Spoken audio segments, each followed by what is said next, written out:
ರಾಮ ಮಂದಿರದ ರಾಜಕಾರಣ ಇವತ್ತು ಮಗದೊಂದು ಬಾಯ್ಕಾಟ್ ಹಂತವನ್ನು ತಲುಪಿತು. ಈಗಾಗಲೇ ಎಡಪಕ್ಷಗಳು ಬಹಳ ದೊಡ್ಡ ಆಶ್ಚರ್ಯವೇನಿರಲಿಲ್ಲ, ಅದರಲ್ಲಿ ಎಡಪಕ್ಷಗಳು ಬರಲ್ಲ ಅಂದಿದ್ವು. ಈಗ ಅವರ ಪಟ್ಟಿಗೆ ಕಾಂಗ್ರೆಸ್ ಸೇರಿಕೊಂಡಿದೆ. ಕಾಂಗ್ರೆಸ್ನ ಈ ನಿಲುವು ಈಗ ಸಹಜವಾಗಿ ಅತಿ ತೀಕ್ಷ್ಣವಾದ ಟೀಕೆ ವಿಶ್ಲೇಷಣೆಗೆ ಗುರಿಯಾಗಲೇ ಆಗುತ್ತೆ. ಅವರವರಿಗೆ ತೋಚಿದಂತೆ, ಅವರವರು ಬಯಸಿದಂತೆ. ಆಮಂತ್ರಣ ವಿಚಾರದಲ್ಲಿ ರಾಜಕೀಯ ನಡೆದಿದೆ. ಆಹ್ವಾನ ನಮಗೆ ಕೊಟ್ಟಿಲ್ಲ ಅನ್ನೋದು ಇಷ್ಟು ದಿನಗಳ ವಾದವಾಗಿತ್ತು. ಬಹುತೇಕ ಪ್ರತಿಪಕ್ಷದ ನಾಯಕರು ಅಥವಾ ಡ್ಯಾಶ್ ಪರ್ಟಿಕ್ಯುಲರ್ಲಿ ಕಾಂಗ್ರೆಸ್ನವರು ಸೇರಿ. ಆದರೆ ಆ ಪೈಕಿ ಸೋನಿಯಾ ಗಾಂಧಿ, ವಿಪಕ್ಷ ನಾಯಕರಾದ ಖರ್ಗೆ ಮತ್ತು ಪ್ರತಿಪಕ್ಷದ ನಾಯಕರಾಗಿರುವ ಲೋಕಸಭೆಯಲ್ಲಿ ಅಧೀರ್ ರಂಜನ್ ಚೌಧರಿ ಅವರಿಗೆ ಆಹ್ವಾನ ಹೋಗಿತ್ತು. ತಕ್ಷಣವೇ ಚರ್ಚೆ ಪ್ರಾರಂಭವಾಗಿದ್ದು ಈಗ ಈ ಮೂವರಿಗೆ ಹೋಗಿರುವುದರಿಂದ ಮುಂದೇನಾಗತ್ತೆ ಅನ್ನೋದು. ಆದರೆ ಎಲ್ಲರಿಗೂ ಗೊತ್ತಿತ್ತು, ಯಾಕೋ ಅನುಮಾನ ಇದೆ ಇವರು ಹೋಗೋದು ಅಂತ. ಈಗ ಅದು ಹಾಗೆ ಆದಂಗಿದೆ. ಆದರೆ ನಾವು ಸುಮ್ಮನೆ ಬರಲ್ಲ ಅನ್ನಕ್ಕಾಗಲ್ಲ. ಅದಕ್ಕೇನಾದರೂ ಒಂದು ವಿವರಣೆಯನ್ನೋ ಅಥವಾ ಕಾರಣವನ್ನೋ ಕೊಡಬೇಕು. ಅದನ್ನು ಹೆಣೆಯಬಹುದು. ಈಗ ನಾವು ನಮ್ಮ ವೈಯಕ್ತಿಕ ಕಾರ್ಯಕ್ರಮಗಳಲ್ಲಿ ಕೆಲವೊಮ್ಮೆ ಅನಿವಾರ್ಯ ಕಾರಣದಿಂದಾಗಿ ಬೇರೆ ಯಾವುದೋ ಕೆಲಸನೋ ಕಾರ್ಯಕ್ರಮದಲ್ಲೋ ಹೋಗೋಕ್ಕಾಗದೇ ಇದ್ದರೆ ನಾವು 4 ಕಾರಣನ ಫೋನ್ ಮೂಲಕನೋ ಅಥವಾ ಯಾರು ಸಂಬಂಧಿಕರ ಮೂಲಕನೋ ಅಥವಾ ಗೆಳೆಯರ ಮೂಲಕವೋ ಹೇಳಿ ಕಳಿಸ್ತೀವಿ. ಆಗಲಿಲ್ಲಪ್ಪ, ಹಿಂಗಾಗ್ಬಿಡ್ತಪ್ಪ, ಅದರಲ್ಲಿ ಸಿಕ್ಕಾಕೊಂಡ್ಬಿಟ್ಟಿದ್ದೆಪ್ಪ, ಏನಾದ್ರು ಒಂದು ರೀಸನನ್ನು ಕೊಡಬೇಕಲ್ಲ, ಕೊಡ್ತೀವಿ. ಹಾಗೆ ಇವರು ಕೊಟ್ಟಿದ್ದಾರೆ ಒಂದು 8-10 ಕಾರಣನ ಅವ್ರಿಗೆ. ಆ ಸಂಬಂಧ ಅವರು ಮಾಧ್ಯಮ ಪ್ರಕಟಣೆಯನ್ನೇ ಹೊರಡಿಸ್ಕೊಂಡ್ಬಿಟ್ಟಿದ್ದಾರೆ. 22ರಂದು ಅಯೋಧ್ಯೆಯಲ್ಲಿ ನಡೆಯಲಿರುವ ಇದಕ್ಕೆ ಆಹ್ವಾನ ಇತ್ತಲ್ಲ, ಅದರ ಭಾಗಿಯಾಗದಿರೋದಕ್ಕೆ ಡ್ಯಾಶ್ ಕಾರಣ ಏನು ಅಂತ ಮೊದಲು ನೋಡ್ಬಿಡೋಣ. ನಮ್ಮ ದೇಶದಲ್ಲಿ ಲಕ್ಷಾಂತರ ಜನರು ರಾಮನನ್ನು ಪೂಜಿಸ್ತಾರೆ, ಎಲ್ಲರಿಗೂ ಗೊತ್ತಿರೋ ವಿಚಾರ, ಅದರಲ್ಲೇನು ಹೊಸದೇನಿಲ್ಲ. ರಾಮನನ್ನು ಲಕ್ಷಾಂತರ ಜನರು ಪೂಜಿಸುತ್ತಾರೆ ಅನ್ನೋದು ಹೊಸ ಥಿಯರಿನೂ ಅಲ್ಲ, ಸಂಶೋಧನೆಯೂ ಅಲ್ಲ. ಧರ್ಮವು ವೈಯಕ್ತಿಕ ವಿಷಯ, ಆದರೆ ಇಲ್ಲಿ ರಾಜಕೀಯ ನಡೀತಿದೆ. ನೋ, ಧರ್ಮವು ವೈಯಕ್ತಿಕ ವಿಷಯ ನಿಜ, ಆದರೆ ರಾಜಕಾರಣ ಮತ್ತು ರಾಜ್ಯಗಳ ಮೇಲೆ ಧರ್ಮವೇ ಅತಿ ಪ್ರಧಾನವಾದ ಪ್ರಭಾವವನ್ನು ಬೀರಿರುವುದನ್ನು ನಾನು 500 ವರ್ಷದಿಂದ ತೋರಿಸ್ತಿದ್ಬೇಕಾದ್ರೆ, ನಾನು 500 ವರ್ಷದಿಂದ ತೋರಿಸ್ತೀನಿ. ಮುಸ್ಲಿಂ ಬಾಹುಳ್ಯವನ್ನು ಹೆಚ್ಚಿಸಬೇಕು ಎಂಬ ಕಾರಣಕ್ಕೆ ಭಾರತದ ಮೇಲೆ ದಾಳಿಯಾದಾಗ ನಮ್ಮ ರಾಜರುಗಳು, ನಮ್ಮ ರಾಣಿಯರು, ಬಹಳ ರಾಣಿಯರು ಆಯಾಯ ಪ್ರಾಂತ್ಯಗಳಲ್ಲಿ ಧರ್ಮವನ್ನು ಉಳಿಸಿಕೊಳ್ಳಲೆಂದೇ ರಾಜ್ಯಕ್ಕಾಗಿ ಹೋರಾಡಿದ್ರು. ಹಾಗಾಗಿ ಧರ್ಮ ಮತ್ತು ರಾಜಕೀಯ ಮತ್ತು ರಾಜ್ಯಗಳು ಅಲ್ಲದೆ ಆವತ್ತಿನ ಪ್ರಭುತ್ವಗಳು ಬೇರೆಯಾಗಿ ಕಡ್ಡಿ ಸೀಳಿದಂತೆ ನಿಂತಿರುವುದು ಇಲ್ಲವೇ ಇಲ್ಲ. ಈ ಪ್ರಕರಣದಲ್ಲಿ ರಾಮ ಜನ್ಮಭೂಮಿ ವಿವಾದ ಹುಟ್ಟುಕೊಂಡಿದ್ದೇ ಧರ್ಮದ ನಂಬಿಕೆಗಳ ಆಧಾರದ ಮೇಲೆ. ಅಲ್ಲಿ ರಾಮ ಹುಟ್ಟಿರುವ ಜಾಗವೆಂದು, ದಾಳಿಕೋರನಾದವನು ಬಂದು ಅಲ್ಲಿ ನಿರ್ಮಿಸಿದ್ದಾನೆ ಕೆಡವಿ ಬಾಬ್ರಿ ಮಸೀದಿಯನ್ನೆಂಬುದು, ಅದು ಈ ದೇಶವನ್ನು ಒಡೆದು ನಿಲ್ಲಿಸಿದ್ದು. ನಂತರದ ದಿನಗಳಲ್ಲಿ ಬಿಜೆಪಿಯೇ ಅದನ್ನು ಹೆಚ್ಚು ಪ್ರತಿಪಾದನೆ ಮಾಡುತ್ತಾ ಬಂದಂತೆ ಅದರ ಲಾಭಗಳನ್ನು ಆಯಾಯ ರಾಜ್ಯಗಳಲ್ಲಿ ಪರಿಸ್ಥಿತಿಗೆ ಅನುಗುಣವಾಗಿ ಪಡೆದುಕೊಂಡದ್ದು. ಅದು ತಪ್ಪೆಂದು ಕಾಂಗ್ರೆಸ್ ಬೊಬ್ಬಿರಿದು ಅಬ್ಬರಿಸಿದ್ದು, ಅದು ಪರಿಣಾಮವನ್ನು ಬೀರದಿದ್ದದ್ದು ಎಲ್ಲವೂ ಇತಿಹಾಸ. ಹಾಗಾಗಿ ಇಲ್ಲಿ ರಾಜಕೀಯ ನಡೀತಿದೆ.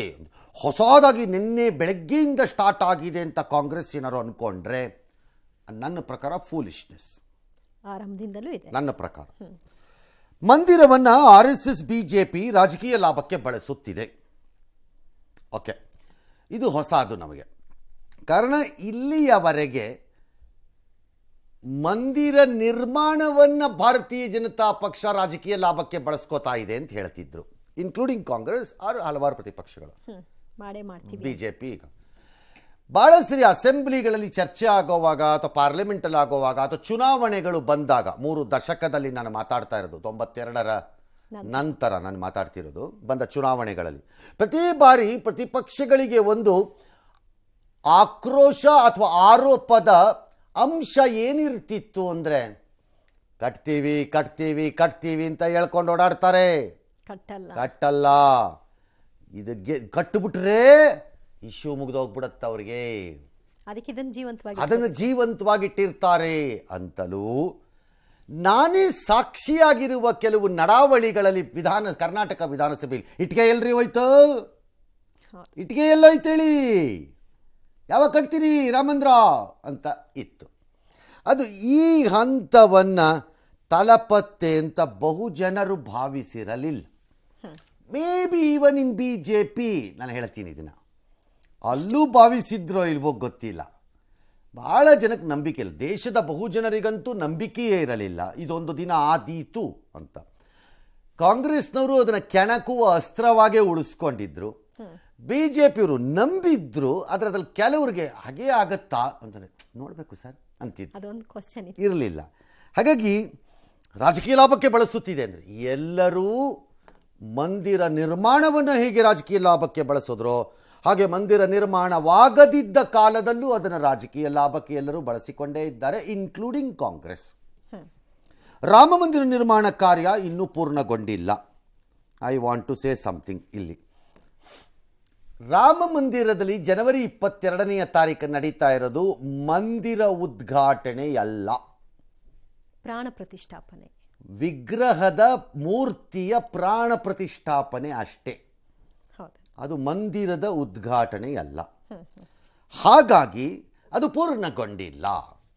ಹೇಗೆ ಮಾಡಲಿಕ್ಕೆ again go back to history, ಬೇಕಾದ್ರೆ ವಾಪಸ್ಸು ಅಲ್ಲೂ ಹೀಗೆ ಕಾಣುತ್ತೆ ನಿಮಗೆ. ಬಹಳ ಕಡೆ ದೇವಸ್ಥಾನ ನಿರ್ಮಾಣವಾದ ನಂತರ ಗೋಪುರಗಳು ನಿರ್ಮಾಣವಾಗಿರುವುದು, ಒಬ್ಬ ರಾಜನಿಂದ ಇನ್ನೊಬ್ಬ ರಾಜನಿಗೆ ಅಧಿಕಾರ ಹಸ್ತಾಂತರವಾದ ನಂತರ ಆ ರಾಜ ಕಾರ್ಯಗಳನ್ನು ಮುಂದುವರಿಸಿರುವುದು, ಅಷ್ಟೊಳಗಡೆ ಇಲ್ಲಿ ಪೂಜೆ ಪ್ರಾರಂಭ ಆಗೋಗಿರೋದು, ಬೇಕಾದಷ್ಟು ತೋರಿಸ್ಬೋದು. ಇದರಲ್ಲಿ ಚುನಾವಣೆಗೋಸ್ಕರನೇ ಇದನ್ನು ಬೇಗ ಮಾಡ್ಕೋತಿದ್ದಾರೆ ಅಂತ ಅದು ಬೇರೆ ಇರಬಹುದು, ಅದಕ್ಕೆ ಆಮೇಲೆ ಬರೋಣ. ಬೇಕಾರೆ ಪ್ರಶ್ನೆ ಜ್ಞಾಪಕ ಇಟ್ಕೊಳ್ಳಿ ಅಷ್ಟೇ. ನೀವು ಲೋಕಸಭಾ ಚುನಾವಣೆಯಲ್ಲಿ ಲಾಭ ಪಡೆಯೋದಕ್ಕೆ ಬಳಸ್ಕೊಳ್ತಾ ಇದ್ದಾರೆ ಇರ್ಬೋದು, ಬಳಸ್ಕೋತಾರೆ. ಯಾಕೆ ಅಂದರೆ ನೋಡೋಣ ಆಮೇಲೆ. ಕಾಂಗ್ರೆಸ್ ಪಕ್ಷ ಸುಪ್ರೀಂ ಕೋರ್ಟ್ ತೀರ್ಪಿಗೆ 19ರ ತೀರ್ಪಿಗೆ ಬದ್ಧವಾಗಿದೆ. ಬದ್ಧವಾಗಿರಲೇಬೇಕು. ನೀವು ಬದ್ಧವಾಗಿಲ್ಲ ಅಂದಿದ್ದರೆ ನ್ಯೂಸು, ಬದ್ಧವಾಗಿರಲೇಬೇಕು. ನೀವು ಯಾಕೆ ಬದ್ಧವಾಗಿರೋಕ್ಕಾಗಲ್ಲ ನೀವು? ಅಥವಾ ಶಾಬಾನು ಕೇಸ್ನಲ್ಲಿ ಅಮೆಂಡ್ಮೆಂಟ್ನ ತಿದ್ದುಪಡಿ ಮಾಡ್ದಂಗೆ ಏನಿದೆ, ತಿದ್ದುಪಡಿ ಮಾಡೋಷ್ಟು ಧೈರ್ಯ ನಿಮಗೇನಿರಲಿಲ್ಲ. ಹಾಗಾಗಿ ನೀವು ಬದ್ಧವಾಗಲೇಬೇಕು, ಆಗಲೇಬೇಕು, ಬೇರೆ ದಾರಿ ಇಲ್ಲ ಅಲ್ಲಿ. ಹಾಗಾಗಿ ಅದು ನ್ಯೂಸ್ ಅಲ್ಲ. ರಾಮನನ್ನು ಗೌರವಿಸಿ ಲಕ್ಷಾಂತರ ಜನರ ಭಾವನೆಗಳನ್ನು ಗೌರವಿಸುತ್ತದೆ. Okay, this is a problem. ಭಾವನೆಗಳನ್ನು ಗೌರವಿಸುತ್ತೇನೆ ಎಂದು ಹೇಳುವುದು ಬೇರೆ, ಅದಕ್ಕೆ ತಕ್ಕಂತೆ ಜನರ ಭಾವನೆಗಳನ್ನು ಒಪ್ಪಿಕೊಳ್ಳುವ ರೀತಿ ನಡೆದುಕೊಳ್ಳುವುದು ಬೇರೆ. ಈ ಹೇಳುವುದು ಓಕೆ, ನಡೆದುಕೊಳ್ಳುವ ರೀತಿಯಲ್ಲೇ ಸಮಸ್ಯೆ ಬಂದಿದ್ದು ಕಾಂಗ್ರೆಸ್ಗೆ of the so called Hindu consolidation or BJP rise. ನಡೆದುಕೊಳ್ಳೋ ರೀತಿಯಲ್ಲಿ ಅದಕ್ಕೆ ಹೇಳಿದ್ದು ಬರೀ ರಾಮ ಅಲ್ಲ, ಬೇರೆ ಬೇರೆ ಇಶ್ಯೂನೂ ಇದೆ ಅಂತ. ನಿನ್ನೆ ಇದು RSS BJP ಕಾರ್ಯಕ್ರಮ. ಹೀಗಾಗಿ ಗೌರವಪೂರ್ವಕವಾಗಿ ನಿರಾಕರಿಸಿದ್ದಾರೆ ಯಾರು ಲೀಡರ್ಗಳು ಅಂತ ಕಾಂಗ್ರೆಸ್ ಪ್ರಕಟಣೆಯಲ್ಲಿ ಹೇಳಿದೆ. ಅವರಿಷ್ಟು ಸರ್, ಇದು RSS BJP ಕಾರ್ಯಕ್ರಮ ಅನ್ನೋದಕ್ಕೆ ಇದು ಟ್ರಸ್ಟ್ ನಡೆಸ್ತಾ ಇರೋ ಕಾರ್ಯಕ್ರಮ. ಮೇಲ್ನೋಟಕ್ಕೆ ಅದು RSS BJP ಕಾರ್ಯಕ್ರಮ ಅಂತಾನೆ ಅನ್ನಿಸ್ಬೋದೇನಪ್ಪ, ಟ್ರಸ್ಟೇ RSS BJP ಅಂತಾನು ಅನ್ಕೋಬೋದೇನಪ್ಪ. That's okay. ಇಲ್ಲಿ ಹೋಲ್ ಪ್ರಾಬ್ಲಮ್ ಸ್ಟಾರ್ಟ್ ಆಗಿರೋದು ರಾಮ ಮಂದಿರದ ಚಳವಳಿ ಪ್ರಾರಂಭವಾದ ನಂತರದಿಂದ. ಕಾಂಗ್ರೆಸ್ ಮಧ್ಯದಲ್ಲಿ ಅನಿವಾರ್ಯ ಕಾರಣಗಳು ಮತ್ತು ಅಂದಿನ ದಿನಮಾನದಲ್ಲಿ ಬೇರೆ ದಾರಿ ಇಲ್ಲದೆ ಅಲ್ಲಿ ಬಾಗಿಲನ್ನು ತೆಗೆಸ್ತು ಅನ್ನೋದು ನಿಜ, ಅದನ್ನಿಲ್ಲ ಅಂತ ಹೇಳೋಕ್ಕಾಗಲ್ಲ. ಆದರೆ ಅದನ್ನೇ BJP ಅಸ್ತ್ರ ಮಾಡಿಕೊಂಡಾಗ ನೀವೇನ್ರಿ ಅಸ್ತ್ರ ಮಾಡ್ಕೊಳ್ಳೋದು, ನಾವೇಳೋದು ರಾಮ ಮಂದಿರ ಆಗಬೇಕು ಅಂತಾನೆ ನಿಂತು ಬಿಟ್ಟಿದ್ದಿದ್ರೆ ಈ ಪರಿಸ್ಥಿತಿ ಹಿಂಗೆ ಆಗ್ತಿರಲಿಲ್ಲ ಇದು. ಹಾಗಾಗಿ ಮುಸ್ಲಿಮರ ಮತವನ್ನು ಬಾಬ್ರಿ ಮಸೀದಿ ನಂತರ, ಅಂದರೆ ಅದನ್ನು ಕೆಡವಿದ ನಂತರ ಮಖಾಡೆ ಕಳೆದುಕೊಳ್ಳಿತು ಕಾಂಗ್ರೆಸ್. ಮುಸ್ಲಿಮರು ಎನ್ ಬ್ಲಾಕ್ ಕಾಂಗ್ರೆಸ್ನಿಂದ ದೂರವಾಗಿ ಮತ ಚಲಾವಣೆಯನ್ನು ಪ್ರಾರಂಭ ಮಾಡಿಕೊಂಡ್ರು. ಅದು ಉತ್ತರ ಪ್ರದೇಶದಲ್ಲಿ ಸಮಾಜವಾದಿ ಪಕ್ಷ ಅಥವಾ BSPಯ ಪರವಾಗಿಯೂ, ಕರ್ನಾಟಕದಲ್ಲಿ ವೆರಿ ಸ್ಟ್ರೇಂಜ್ಲಿ JDSನ ಪರವಾಗಿಯೂ, ಬೇರೆ ಬೇರೆ ರಾಜ್ಯಗಳಲ್ಲಿ ಬೇರೆ ಬೇರೆಯವರಿಗೆ JDUಗೆ RJDಗೆ ಬಿಹಾರದಲ್ಲೂ, ಈ ರೀತಿ ಹಲವು ರಾಜ್ಯಗಳಲ್ಲಿ ಮುಸ್ಲಿಮರು ಒಡೆದು ಅವರವರ ಅನುಕೂಲತೆಗೆ ಆಯಾಯ ರಾಜ್ಯಗಳಲ್ಲಿ ಮತವನ್ನು ಚಲಾಯಿಸಿದ್ರು. ಕಾಂಗ್ರೆಸ್ನಿಂದ ಸಂಪೂರ್ಣವಾಗಿ ದೂರ ಬಂದರು. ಇದರ ರಿಪೇರಿ ಕಾರ್ಯ ಕಾಲಾನಂತರದಲ್ಲಿ ಕಾಂಗ್ರೆಸ್ ಒಳಗಡೆ ಪ್ರಾರಂಭ ಆಯಿತು. ಹೇಗೆ ವಾಪಸ್ ಮುಸಲ್ಮಾನರ ಮಾತುಗಳನ್ನು ನಾವು ಮತ್ತೆ ಪಡೆದುಕೊಳ್ಳಬೇಕು, ಅಲ್ಲೇ ಕಾಂಗ್ರೆಸ್ನ ನಡವಳಿಕೆಯ ಪ್ರಶ್ನೆ ಬಂದದ್ದು. ನಿಲುವು ಬೇರೆ, ನಡವಳಿಕೆ ಬೇರೆ. ಆ ನಡವಳಿಕೆ ಏನು ಮಾಡ್ತು ಅಂದರೆ ಇಬ್ಬರನ್ನು ವಿರುದ್ಧ ದಿಕ್ಕಿಗಳಲ್ಲಿ ನಿಲ್ಲಿಸ್ಬಿಡ್ತು, ಜಂಗಿ ಕುಸ್ತಿಗೆ ಇಬ್ಬರನ್ನು. ಹಾಗಾಗಿ ಕಾಂಗ್ರೆಸ್ ಈ ಪರಿಸ್ಥಿತಿಗೆ ತಗಲಾಕೋತು. ಈ ತಗಲಾಕೊಂಡ್ಮೇಲೆ ಇವತ್ತು ಇನ್ವಿಟೇಷನ್ ಕೊಟ್ಟಾಗ ಇದೊಂದು ರೀತಿ ಕೆಡ್ಡ ಇದ್ದಂಗಿತ್ತು, ಸರಿಯಾಗಿ ಪಕ್ಕ ಕೆಡ್ಡ ಇದ್ದಂಗಿತ್ತು. ಹೋದರೂ ಕಷ್ಟ, ಹೋಗದಿದ್ದರೂ ಕಷ್ಟ, ಐದರವೇ ಕಷ್ಟ. ಹೋದರೆ ಕಷ್ಟಪಟ್ಟು ಮರುಸಂಪಾದನೆ ಮಾಡಿರುವ ಅಲ್ಪಸಂಖ್ಯಾತರು ಏನೆಂದುಕೊಳ್ಳುತ್ತಾರೋ, ಹೋದರೆ. ಹೋಗದಿದ್ದರೆ ಈಗಾಗಲೇ ನಮ್ಮನ್ನು ಸಂಪೂರ್ಣವಾಗಿ ನಂಬುವ ಸ್ಥಿತಿಯಲ್ಲಿ ಇಲ್ಲದಿರುವ ಹಿಂದೂಗಳು ಅಥವಾ ಆಸ್ತಿಕರು, ನಂಬಿಕೆ ಇರುವವರು ಅವರೇನೊಂದುಕೊಳ್ಳುತ್ತಾರೋ. ಅಂತಿಮವಾಗಿ ಕಾಂಗ್ರೆಸ್ ತನ್ನ ಒಂದು ನಿರ್ಧಾರಕ್ಕೆ ಕಳೆದ ಎರಡು ಕಾಲು ದಶಕದಲ್ಲಿ ಅದು ಮಾಡಿಕೊಂಡು ಬಂದ ಮುಸ್ಲಿಮರ ಮತವನ್ನು ವಾಪಸ್ ಪಡಿಬೇಕು ಅಂತ ಮಾಡ್ಕೊಂಡಂಥ ರಾಜಕೀಯ ತಂತ್ರಗಾರಿಕೆಯನ್ನೇ ಮುಂದುವರಿಸಿದಂಗಿದೆ. ಅದು ಒಪ್ಕೊಂಡಿದೆ, ನಾವು ಬರಲ್ಲ ಅಂತ. That's okay, that's political decision ಅದು ಅವ್ರಿಗೆ, or whatever the decision ಅವ್ರಿಗೆ, ಅದು ಅವ್ರ ಇಷ್ಟ ಕೂಡ. You can't force them. But ನನ್ನ ಪ್ರಶ್ನೆ ಇಲ್ಲಿ ಬಂದಿರೋದು ಏನು, ಇದರಿಂದ ಏನಾದೀತು? ಏನೂ ಆಗಲ್ಲ, ಏನೂ ಆಗಲ್ಲ, ಬರ್ಕೊಡ್ತೀನಿ, ಏನೂ ಆಗಲ್ಲ. ನಂಬಿಕೆ ಮತ್ತು ಒಪ್ಪಿತ ಜನ ಯಾರು ಬಂದರೂ ಹೋಗ್ತಾರೆ, ಯಾರು ಬರ್ದಿದ್ರು ಹೋಗ್ತಾರೆ. ನರೇಂದ್ರ ಮೋದಿ ಹೋಗದಿದ್ರೂ ಹೋಗ್ತಾರೆ ದೇವಸ್ಥಾನ ಮುಗಿದ ಮೇಲೆ, ಅಲ್ಲಿ ಕಾಯಲ್ಲ. ಅಥವಾ ನಾಳೆ ಅಯೋಧ್ಯೆಗೆ ಹೋಗುವ ಮಂದಿ ಬೇಡ ಬಿಡಪ್ಪ, ಸೋನಿಯಾ ಗಾಂಧಿ ಅವರು ಹೋಗಿಲ್ವಂತೆ, ಬೇಡ ಬಿಡು ನಾನು ಹೋಗಲ್ಲ ಅಂತ. ನೋ, ಕಾಂಗ್ರೆಸ್ಸಿನ ಕಟ್ಟಾಳುಗಳ ಪೈಕಿ ಸೋನಿಯಾ ಗಾಂಧಿ ಅವರ ನಿಷ್ಠೆಯನ್ನು ವಿಪರೀತ ಲೆವೆಲ್ನಲ್ಲಿ ಇಟ್ಕೊಂಡ್ರವ್ರು ಯಾರಾಗ ಮಾಡ್ಕೋಬೋದೇನೋ ಇಷ್ಟು ಜನ. ಅದು ಬಿಟ್ಟರೆ ಯಾರು ಯಾವುದನ್ನು ಜ್ಞಾಪಿಸ್ಕೊಳ್ಳಲ್ಲ. ಹೋಗೋರು ಹೋಗೇ ಹೋಗ್ತಾರೆ, ನೀವು ಏನಾದ್ರು ಮಾಡ್ಕೊಳ್ಳಿ. ಜನರ ಭಾವನೆಗೆ ಸ್ಪಂದಿಸಿ ಹೋಗಬಹುದಿತ್ತೇನೋ, ಅದನ್ನ ಜನ ಈಗ ತೀರ್ಮಾನ ಮಾಡ್ಕೋಬೇಕು. ನಾವು it comes back to the field of democracy. ಪ್ರಜಾಪ್ರಭುತ್ವದ ಅಂಗಳಕ್ಕೆ ವಾಪಸ್ ಬರಬೇಕಿದು. ಪ್ರಜಾಪ್ರಭುತ್ವದ ಅಂಗಳದಲ್ಲಿ ಪ್ರಭುವಾಗಿ ನಿಂತಿರುವ ಮತದಾರ ಈಗ ಅವನು ನಿರ್ಧಾರಕ್ಕೆ ಬರಬೇಕದು. ಇವರು ಮಾಡಿದ್ದು ಸರಿಯೋ ಅಥವಾ ತಪ್ಪು ಅವನಿಗೆ ಬಿಟ್ಟಿದ್ದು.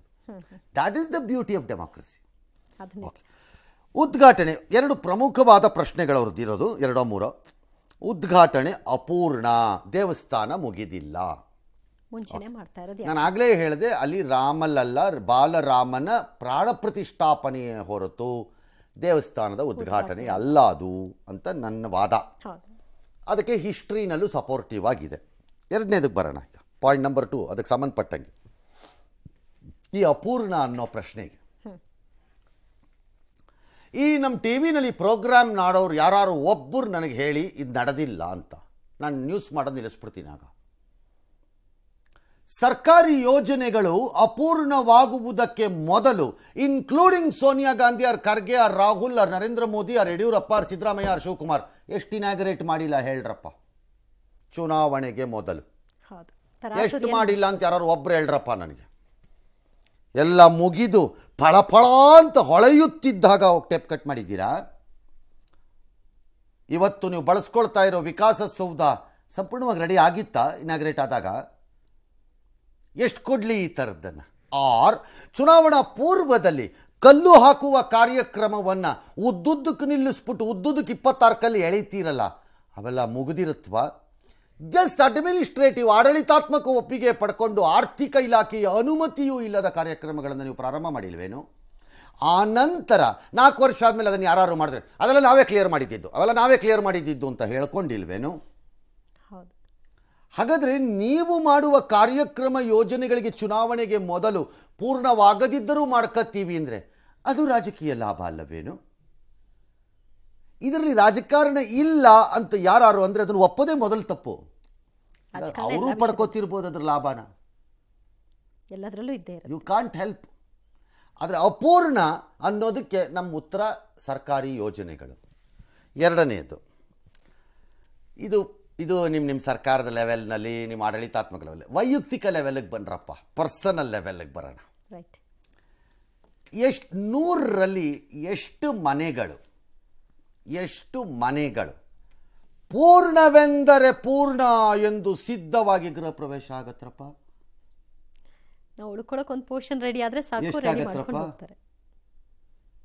ಯಾರ ಮನೆ ಪೂರ್ಣವೆಂದರೆ ಪೂರ್ಣ ಲೆಕ್ಕಾಚಾರದಲ್ಲಿ, ಸಂಪೂರ್ಣ ಲೆಕ್ಕಾಚಾರದಲ್ಲಿ ಮನೆ ಗೃಹ ಪ್ರವೇಶ ಆಗಿದೆಯಪ್ಪ? ತೋರಿಸ್ರಪ್ಪ. ಗೃಹ ಪ್ರವೇಶ ಆಗತ್ತಾ? ಇಲ್ವಲ್ಲ. ಕೆಲವ್ರ ಮನೇಲಿ 30% ವರ್ಕ್ ಇರುತ್ತೆ, ಕೆಲವ್ರ ಮನೇಲಿ 20% ಇರುತ್ತೆ, ಕೆಲವ್ರ ಮನೇಲಿ 16% ಇರುತ್ತೆ, ಕೆಲವ್ರ ಮನೇಲಿ 10% ಇರುತ್ತೆ. ಕಡಿಮೆ ಅಂದರೆ ಇದೆಲ್ಲ ಮುಗಿದ ಮೇಲೆ ಒಂದು ಕೋಟ್ ಪೇಂಟ್ ಹೊಡಿಸಿ ಒಂಚೂರು ಪಾಲಿಶ್ ಎಲ್ಲ ಇದೆ, ಸ್ವಲ್ಪ ವುಡ್ ವರ್ಕ್ ಒಂಚೂರು ಬಾಕಿ ಉಳ್ಕೊಂಡಿದೆ ಅಂತಲೇ ಇರುತ್ತೆ. ಹಾಗಾಗಿ ಯಾವುದು ಪೂರ್ಣ ಆದ ಮೇಲೆ ಉದ್ಘಾಟನೆ ಆಗಿರೋದು ಇರೋದೇ ಇಲ್ಲ, ವೈಯಕ್ತಿಕವಾಗೂ ಇರಲ್ಲ. ಹಾಗಾಗಿ ಆ ಆಕ್ಷೇಪ ಅವ್ರಿಷ್ಟ, ಅದು ಅವ್ರ ತೀರ್ಮಾನ, ಅವ್ರು ಏನು ಬೇಕಾದ್ರೂ ತೀರ್ಮಾನ ತೊಗೋಬೋದು, ನಾವು ಹೋಗಬೇಕು ಬಿಡಬೇಕು ಅನ್ನೋದು ಅವ್ರಿಗೆ ಬಿಟ್ಟಿದ್ದು. ಬಟ್ ಈ 2 ಆಕ್ಷೇಪಗಳಿಗೆ ಮಾತ್ರ ನಾನು ಇಷ್ಟೇ ಹೇಳೋದು. ನೆಕ್ಸ್ಟ್, ಕಾಂಗ್ರೆಸ್ ಪಕ್ಷದ ನಡೆ ಸಹಜವಾಗಿಯೇ ಬಿಜೆಪಿಗೆ ಆಹಾರವಾಗಿದೆ. ಕಾಂಗ್ರೆಸ್ ರಾಮ ವಿರೋಧಿ ಎನ್ನುವುದು ಮತ್ತೊಮ್ಮೆ ಸಾಬೀತಾಗಿದೆ ಅಂತ ಟೀಕಿಸಿದೆ. ಇದು ದುರುದ್ದೇಶದ ತೀರ್ಮಾನ. ಅಲ್ಪಸಂಖ್ಯಾತರ ಓಲೈಕೆಗಾಗಿ ಈ ನಿರ್ಧಾರ ತೆಗೆದುಕೊಂಡಿದ್ದಾರೆ. ಕಾಂಗ್ರೆಸ್ನವರು ನಿಜಕ್ಕೂ ಹುಚ್ಚರಾಗಿದ್ದಾರೆ, ಜನರೇ ತಕ್ಕ ಪಾಠ ಕಲಿಸ್ತಾರೆ ಅಂತ ರಾಜ್ಯ ಬಿಜೆಪಿ ನಾಯಕರು ಕಿಡಿಕಾರಿದ್ದಾರೆ. ಆದರೆ ಪಕ್ಷದ ತೀರ್ಮಾನದ ಬಗ್ಗೆ ಸಿಎಂ ಡಿಸಿಎಂ ಪ್ರತಿಕ್ರಿಯೆ ಕೊಡೋದಕ್ಕೆ ನಿರಾಕರಿಸಿದ್ದಾರೆ. ಕಾಂಗ್ರೆಸ್ಸಿನ ದುರ್ಬುದ್ಧಿ, ಕಾಂಗ್ರೆಸ್ ತೀರ್ಮಾನ ತೆಗೆದುಕೊಂಡಿರುವಂತದ್ದು ಮುಸ್ಲಿಂ ಓಲೈಕೆ ಮಾಡುವಂತ ರಾಜಕಾರಣ. ರಾಮಾಯಣ ಅನ್ನೋದೇ ಕಾಲ್ಪನಿಕ ವಾದ ಮಾಡದಂತ ಕಾಂಗ್ರೆಸ್ ಅವರಿಂದ ಇನ್ನೇನನ್ನು ಬಯಸಕ್ ಸಾಧ್ಯ? ಹಿಂದೂಗಳನ್ನ ಕಡೆಗಣಿಸುವಂತ ಮಾತುಗಳನ್ನ ಆಡಿದ್ದಾರೆ. ರಾಮ ಮಂದಿರ ವಿಚಾರವಾಗೂ ನೀವು ಈ ತರ ಮಾತಾಡ್ತಿರಲ್ಲ, ನಾಚಿಕೆ ಆಗಲ್ವಾ? ಹುಚ್ಚುತನಕ್ಕೂ ಒಂದು ಲಿಮಿಟೇಷನ್ಸ್ ಇದೆ. ಹುಚ್ಚುತನದ ಪರಮಾವಧಿಯನ್ನು ದಾಟಿ ಹೋಗುವಂತದ್ದು ಈ ಕಾಂಗ್ರೆಸ್ನವರ ಹಣೆಬರ ಇದು ಹೊಸದಲ್ಲ. ಬರೀ ಹುಚ್ಚುತನದ ಮಾತುಗಳನ್ನು ಮಾತಾಡ್ತಾ ಇದ್ರು. ಈಗಂತೂ ಅವರು ಪೂರ್ತಿ ಹುಚ್ಚ. ಬಹುಶಃ ರಾಮನಿಗೂ ಕಾಂಗ್ರೆಸ್ನವ್ರು ಬರೋದು ಬೇಡ ಅಂತ ಇರಬಹುದು, ಇವರಿಗೂ ಅನ್ಸಿರ್ಬೋದು ನಾವ್ ಯಾವ ಮುಖ ಇಟ್ಕೊಂಡು ಅಲ್ಲಿಗೆ ಹೋಗೋದು ಅಂತ ಹೇಳಿ. ಅವನ ಇಚ್ಛೆ ಅಂತಾನೆ ಎಲ್ಲವೂ ನಡೆಯೋದು. ಕಾಂಗ್ರೆಸ್ ಪಕ್ಷದ ನಿಜ ಬಣ್ಣ ಏನು ಅಂತೇಳಿ ದೇಶದ ಮುಂದೆ ತೆರೆದಿಟ್ಟಿದ್ದಾರೆ. ಜನವರಿ 22ರಂದು ಎಲ್ಲಾ ದೇವಾಲಯಗಳಲ್ಲಿ ವಿಶೇಷ ಪೂಜೆಯನ್ನ ಆಯೋಜನೆ ಮಾಡಬೇಕು ಅಂತೇಳಿ ರಾಜ್ಯ ಸರ್ಕಾರ ಏನು ಆದೇಶ ಮಾಡಿದ್ರು, ಅದನ್ನು ಕೂಡ ಈಗ ಕ್ಯಾನ್ಸಲ್ ಮಾಡ್ತಾರೆ. ಅವರಿಗೆ ಆ ಶ್ರೀರಾಮ ರಾಜಕೀಯ ಕೆಲವೊಂದು ಕಾರ್ಯಕ್ರಮಗಳು ಪಕ್ಷಾತೀತವಾಗಿ ಆಗಬೇಕಲ್ವಾ ಸರ್? ಆಗಬೇಕಿತ್ತು ಅಂತ ನಮ್ಮ ಬಯಕೆ ಇತ್ತು. ಹಾಗೆ ಭಾರತದಲ್ಲಿ ಯಾವುದೂ ನಡೆಯಲ್ಲ, ಆ ಕಾಲವೆಲ್ಲ ಮೀರಿದ್ದೇವೆ ಅಂತ ಅನ್ಸತ್ತೆ. ಹಾಗಾಗಿ ಇದು ಮುಂದುವರಿಯುತ್ತೆ. ನಾಳೆ ಅವ್ರು ಏನಾದ್ರು ಅಧಿಕಾರಕ್ಕೆ ಬಂದಾಗ ಯಾವ್ದಾದ್ರು ಬಂದರೂ ಇದೇ ಥರನೇ ಆಗುತ್ತೆ. ಈ ಎಲ್ಲ ರಾಜಕೀಯದ ಮಧ್ಯೆ ಲೋಕಾರ್ಪಣೆಯ ಕಾರ್ಯಕ್ರಮಗಳು ಮಾತ್ರ ಯಾವುದೂ ನಿಲ್ತಾ ಇಲ್ಲ, ತಯಾರಿಗಳು. ಆ ದಿನ ರಾಮಲಲ್ಲ ಬಾಲರಾಮನ ಮೂರ್ತಿಯನ್ನು ಪ್ರಧಾನಿ ಮೋದಿ ಕೈಯಲ್ಲಿ ಎತ್ತುಕೊಂಡು ಪೂಜಾ ಮಂಟಪದಿಂದ ಗರ್ಭಗುಡಿಗೆ ತೊಗೊಂಡೋಗ್ತಾರೆ. ಒಂದು 25 ಸೆಕೆಂಡ್ ನಡೀಬೋದು ಅಂತಿದ್ದಾರೆ ಅದನ್ನು. ಆದರೆ ರಾಮ್ಲಲ್ಲ ಅದೊಂದು ಮೆರವಣಿಗೆ ಇತ್ತು, ಅಲ್ಲಿ ವಿವಿಧ ದೇವಸ್ಥಾನಗಳಿಗೆಲ್ಲ ಭೇಟಿ ಕೊಡೋದು ಅಂತ ಒಂದು ಕಾರ್ಯಕ್ರಮ ಇತ್ತು. ಅದನ್ನು ರದ್ದು ಮಾಡಿದ್ದಾರೆ. ಬಿಕಾಸ್ ಸೆಕ್ಯೂರಿಟಿ ಇಶ್ಯೂ ಆಗ್ಬೋದು, ಸಿಕ್ಕಾಪಟ್ಟೆ ಜನ ಇರ್ತಾರೆ, ಮೇಲೆ ಬೇಡ, ಕಷ್ಟ ಆಗತ್ತೆ ಅಂತ. ಈ ಮಧ್ಯೆ ಅದೇನೋ ಯಾತ್ರಿ ನಿವಾಸದ ವಿಚಾರದಲ್ಲಿ ಕರ್ನಾಟಕ ಸರ್ಕಾರ ಉತ್ತರ ಪ್ರದೇಶಕ್ಕೆ ಕಾಗದ ಬರೆದಂತೆ ಅದಕ್ಕೆ ಅವರೇನೋ ಪ್ರತಿಕ್ರಿಯೆ. ಯಾತ್ರಿ ನಿವಾಸಕ್ಕೆ ನಿರ್ಮಾಣಕ್ಕೆ ಬೇಕಾದ ಪೂರ್ವ ತಯಾರಿಗಳು ನಡೆಯುತ್ತಿವೆ, ರಾಜ್ಯದ ಪ್ರವಾಸಿಗರಿಗೆ ತೊಂದರೆ ಆಗದಂತೆ ಕ್ರಮ ತಗೋತೀವಿ ಅಂತ ಭರವಸೆ ಕೊಟ್ಟಾರೆ. ಅದಲ್ರಪ್ಪ, ಲ್ಯಾಂಡ್ ಕೊಡಿ ಅಂತ ತಾನೇ ಇವ್ರು ಕೇಳಿರೋದು, ಯಾತ್ರಿ ನಿವಾಸ ಮಾಡಿ. ಮತ್ತು UP ಗೌರ್ಮೆಂಟ್ ಅವರು ಎಲ್ಲ ತಯಾರಿ ನಡೀತಾ ಇದೆ. ನಮ್ಮ ಪರವಾಗಿ ನೀವೇ ಕಟ್ಕತ್ತೀರೋ ಹೆಂಗೆ? ಅವರೇ ಎಲ್ಲ ವ್ಯವಸ್ಥೆ ಮಾಡ್ತಾರೆ. ಗೊತ್ತಾಗ್ತಿಲ್ಲ, ಏನು ಅರ್ಥ ಆಗಲಿಲ್ಲ ಇದು ನನಗೆ ಈ ನ್ಯೂಸ್ ಈಗ. ಸರಿ, ಈ ಮಧ್ಯೆ ಚಿತ್ರದುರ್ಗದ ಶಿಲ್ಪಿ ಕೀರ್ತಿ ನಂಜುಂಡಸ್ವಾಮಿ ಅವರು ರಾಮ ಮಂದಿರದ ಕೆತ್ತನೆ ಕಾರ್ಯದಲ್ಲಿ ಪಾಲ್ಗೊಂಡು ವಾಪಸ್ ಬಂದಿದ್ದಾರೆ.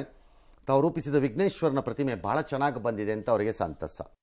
ಆಲ್ಮೋಸ್ಟ್ ಎಲ್ಲರದೂ ತುಂಬಾ ಚೆನ್ನಾಗಿ ಆಯ್ತಣ್ಣ. ವರ್ಕ್ ಕೈಯಲ್ಲೇ ಕೆಲಸ ಮಾಡೋರು ಜಾಸ್ತಿ ಇಲ್ಲ, ಫಿನಿಶಿಂಗ್ ಎಲ್ಲ ನಮ್ಮ ಹೊಯ್ಸಳ ಶೈಲಿದೆ ಮಾಡಿದೀವಿ. ಆಮೇಲೆ ಫಿನಿಶಿಂಗ್ ನೋಡ್ಬಿಟ್ಟು ಅವರು ಈ ಕಲ್ಲಲ್ಲೂ ಈ ತರ ಫಿನಿಶಿಂಗ್ ಮಾಡಬಹುದು ಅಂತ ಹೇಳ್ಬಿಟ್ಟು ಎಲ್ಲ ಖುಷಿ ಪಟ್ಬಿಟ್ರು. ಕರ್ನಾಟಕದಾಗ ಅವಕಾಶ ಸಿಕ್ಕಿರೋದೇ ದೊಡ್ಡ ಪುಣ್ಯ. ತುಂಬಾ ಖುಷಿ ಆಗುತ್ತೆ ಅಣ್ಣ. ಅಲ್ಲಿಗೆ ಹೋಗ್ಬಿಟ್ಟು ಈ ತರ ಕೆಲಸ ಮಾಡೋದು, ಕೆಲಸ ಕಲ್ತಿದ್ಗೆ ಒಂದು ಸಾರ್ಥಕತೆ ಆಯ್ತು ಅನ್ಸುತ್ತೆ ಜೀವನದಲ್ಲಿ. ಆಲ್ರೈಟ್, ಎಸ್, ಮುಂದ್ಕೊಂಡು ಲೋಕಸಭೆ ಚುನಾವಣೆ ಗೆಲ್ಲೋ ಹಿನ್ನೆಲೆಯಲ್ಲಿ ಕೇಂದ್ರ ಸರ್ಕಾರ ರಾಮ ಮಂತ್ರವನ್ನು ಜಪಿಸ್ತಾ ಇದೆ. ರಾಜ್ಯ ಕಾಂಗ್ರೆಸ್ ಮಾತ್ರ ಗ್ಯಾರಂಟಿ ಕಾರ್ಡ್ ಪ್ಲೇಗೆ ಮುಂದಾಗ್ತಾ ಇದೆ.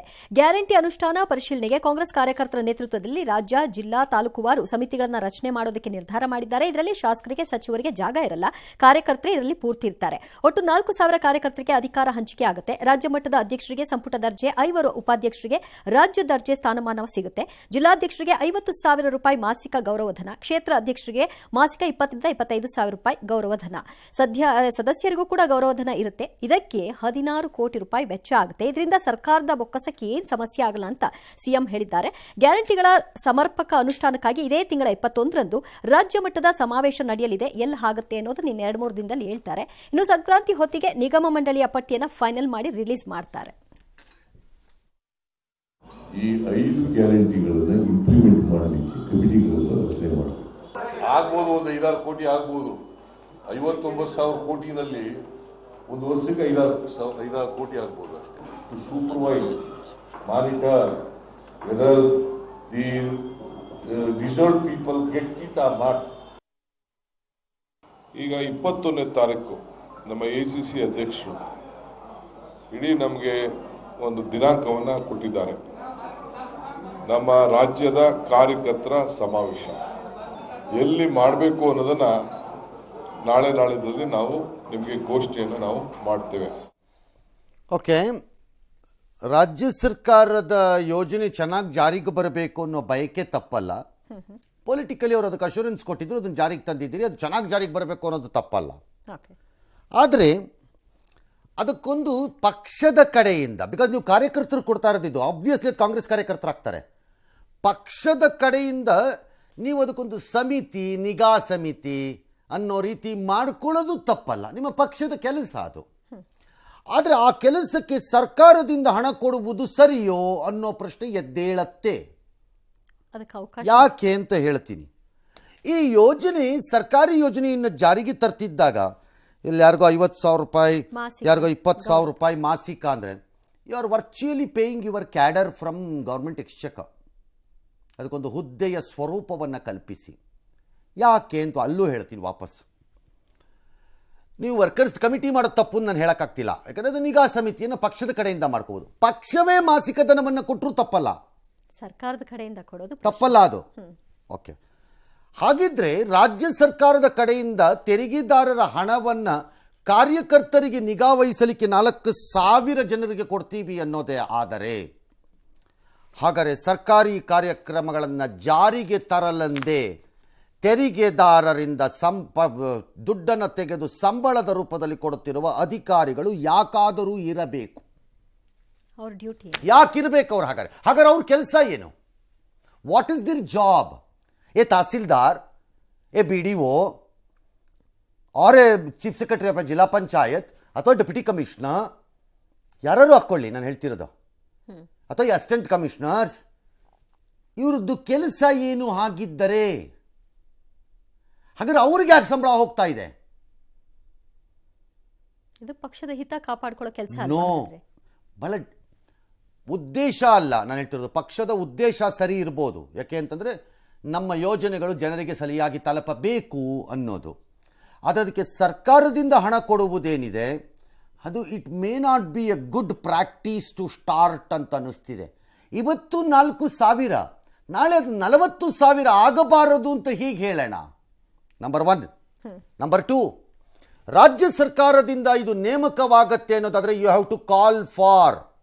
It cannot be an appointment by your choice. It's public money, you have to call for.